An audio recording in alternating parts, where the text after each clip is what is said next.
오늘 아침 굿모닝 시카고.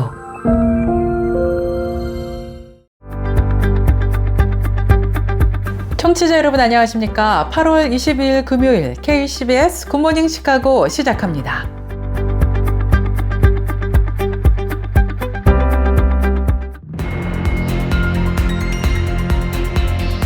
오늘의 주요 뉴스입니다. 시카고 공중보건국이 시카고에서 첫 3건의 웨스트나일 바이러스 감염 사례를 확인했습니다. 환자들은 모두 40에서 80세의 연령대로 7월 말에서 8월 초 증상이 시작됐다고 전했습니다. 보건당국은 올해 모기에서 평소보다 높은 비율로 웨스트나일 바이러스가 검출되고 있다며 시민들에게 모기에 물리지 않도록 각별한 주의를 당부하고 나섰습니다. 나일스놀스 고등학교에 다니던 17세 학생이 에반스턴 등대 해변에서 익사한 사고가 발생했습니다. 사미르 콰들이라는 학생은 지난 수요일 저녁 늦게 친구들과 수영을 하다가 물에 빠져 구조됐지만 병원에서 사망 판정을 받았습니다. 노스웨스턴 대학교가 가혹행위 스캔들로 해고됐던 전 축구 감독 팻 피츠제럴드와의 부당 해고 소송을 합의로 마무리했다고 밝혔습니다. 피츠제럴드 전 감독은 2023년 7월 해고된 후 대학과 총장을 상대로 1억 3천만 달러의 손해배상 소송을 제기한 바 있습니다. 시카고 지역 교통국 이사회가 시카고 교통국의 서비스 삭감을 늦추기 위해 메트라와 페이스로부터 7,400만 달러를 이전하는 방안에 대해 표결할 예정이라고 전했습니다. 미국 관세정책 변경의 영향으로 한국 우체국을 통한 미국행 국제 우편 서비스가 단계적으로 중단됩니다. 한국우정사업본부는 8월 25일부터 항공소포 접수를 중단하고 26일부터는 국제특급 우편 물품 접수도 중지한다고 밝혔습니다.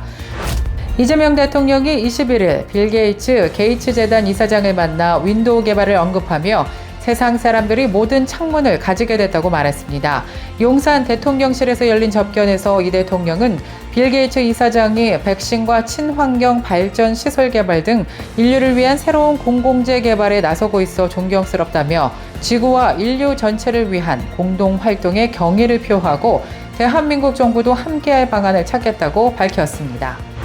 최근 야후가 여행객들의 경험담을 토대로 세계에서 가장 불친절한 국가 순위를 발표해 눈길을 모으고 있습니다. 조사에서 프랑스가 1위를 차지했습니다. 가정을 위한 포커스의 설립자인 제임스 dob슨 박사가 89세의 나이로 하나님의 부르심을 받았습니다.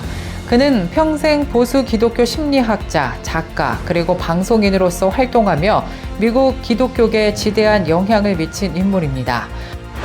최근 미국에서는 Z세대 젊은이들을 중심으로 기독교 부흥의 움직임이 포착되고 있는 모습입니다. 이상 오늘의 주요 뉴스입니다. 첫 소식입니다. 노스웨스턴 대학교가 가혹행위 스캔들로 해고됐던 전 축구 감독 팻 피츠제럴드와의 부당 해고 소송을 합의로 마무리했다고 밝혔습니다.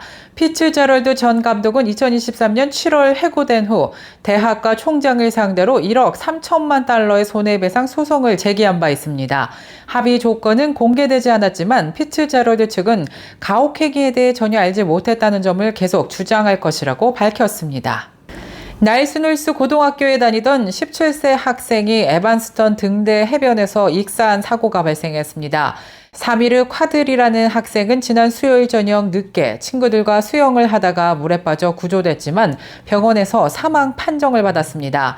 당시 해변은 높은 파도와 위험한 수영 조건으로 인해 적색 깃발이 발령된 상태였습니다. 학교 측은 학생과 교직원을 위해 상담 지원을 제공하고 있다고 전했습니다. 시카고 공중보건국이 시카고에서 첫 3건의 웨스트나일 바이러스 감염 사례를 확인했습니다.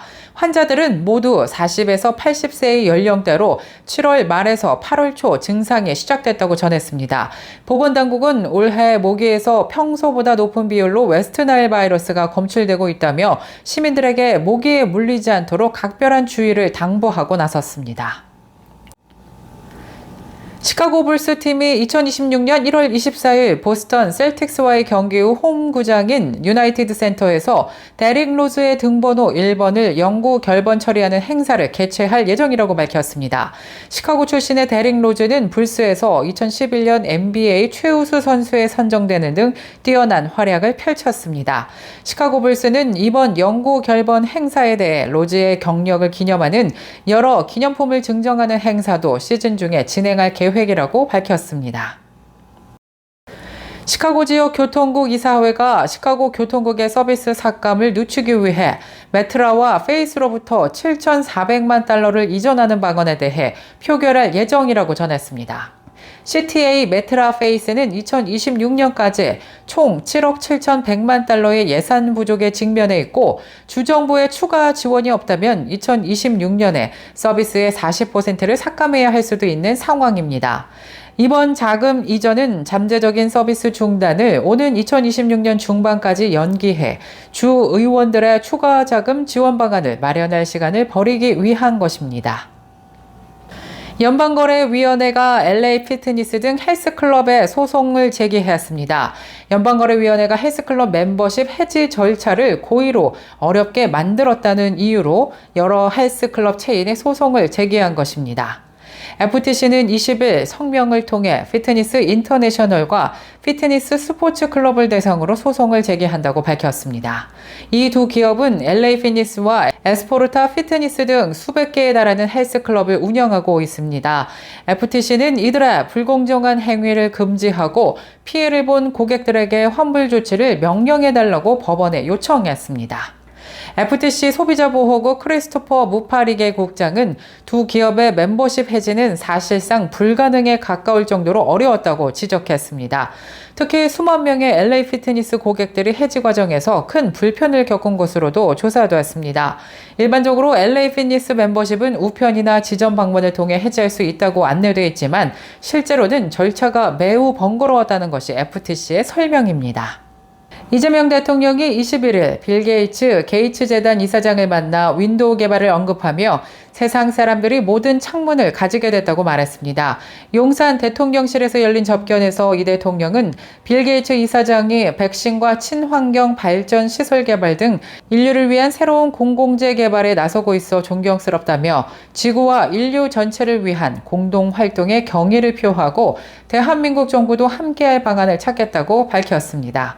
이에 빌 게이츠 이사장은 행정부 초기에 이 대통령을 만나 기쁘다고 화답하며 한국이 세계 아동 사망률을 80% 줄이는 게이츠 재단의 목표에 핵심적인 역할을 할 수 있다고 말했습니다.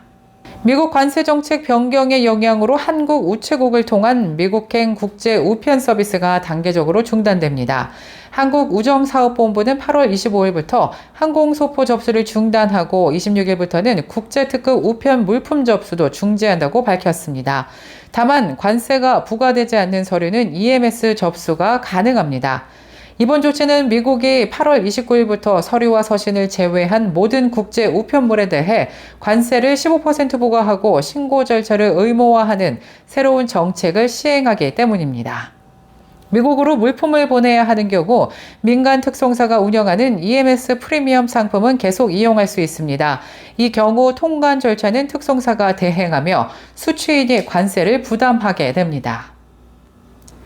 미국 은퇴자들이 받는 사회보장연금의 생활비 조정 비율이 내년에 소폭 오를 것으로 전망됩니다. 비영리 단체인 시니어 시민연맹은 2026년 사회보장연금을 2.7%로 상향 조정했다고 밝혔습니다. 이는 지난 5월 2.5%, 6월 2.6%에서 점차 오른 수치입니다.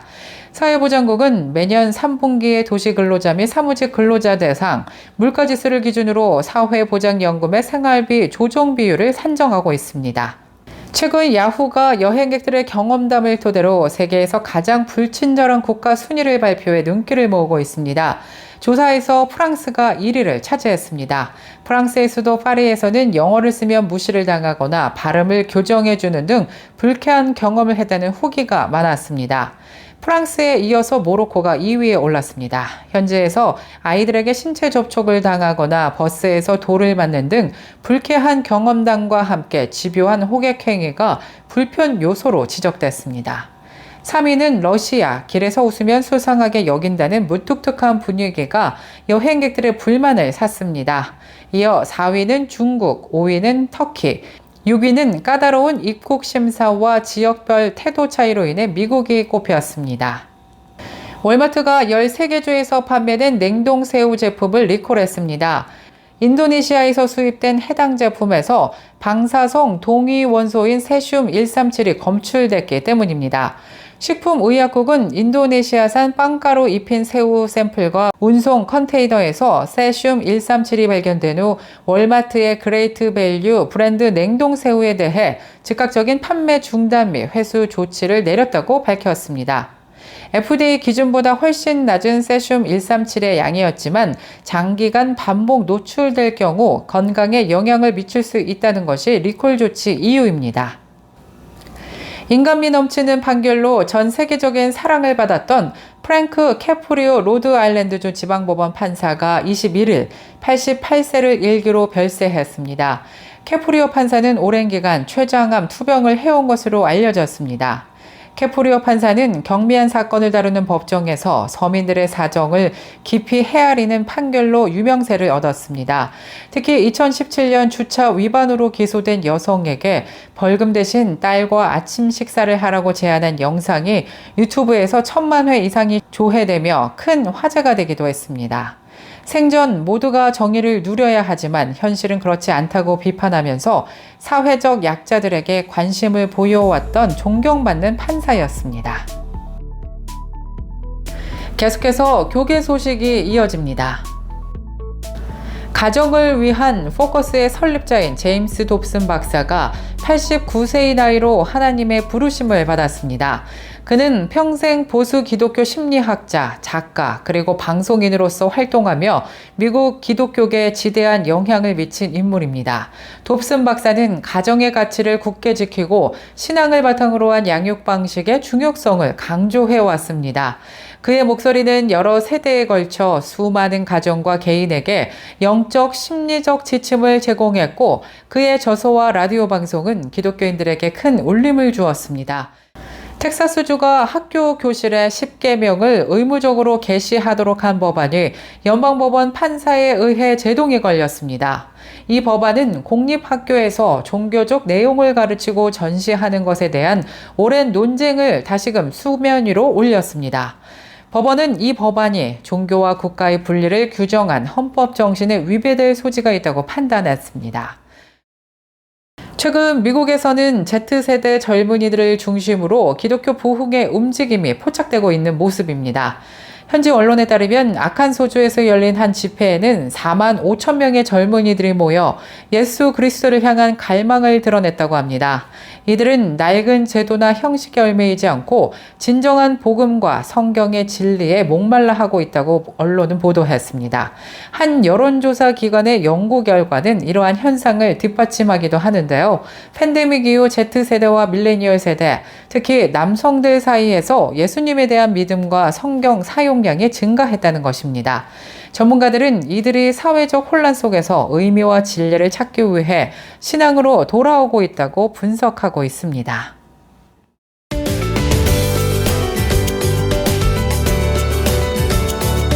K-10의 날씨 정보입니다. 금요일인 오늘 하루 종일 맑고 화창한 날씨 이어지겠습니다.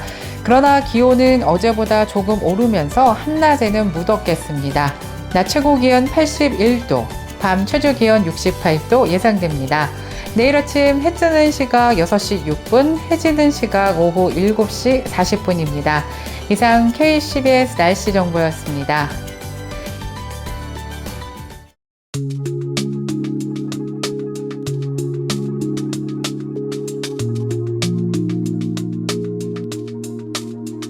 금요일에 보내드린 굿모닝 시카고 뉴스를 마칩니다. 지금까지 진행의 아나운서 유정임이었고요. 저는 다음 주 월요일 이 시간에 더욱더 풍성하고 알찬 소식으로 다시 찾아뵙겠습니다. 오늘도 하나님의 은혜가 풍성한 행복한 하루 보내시길 바라면서 청취해주신 모든 여러분 고맙습니다.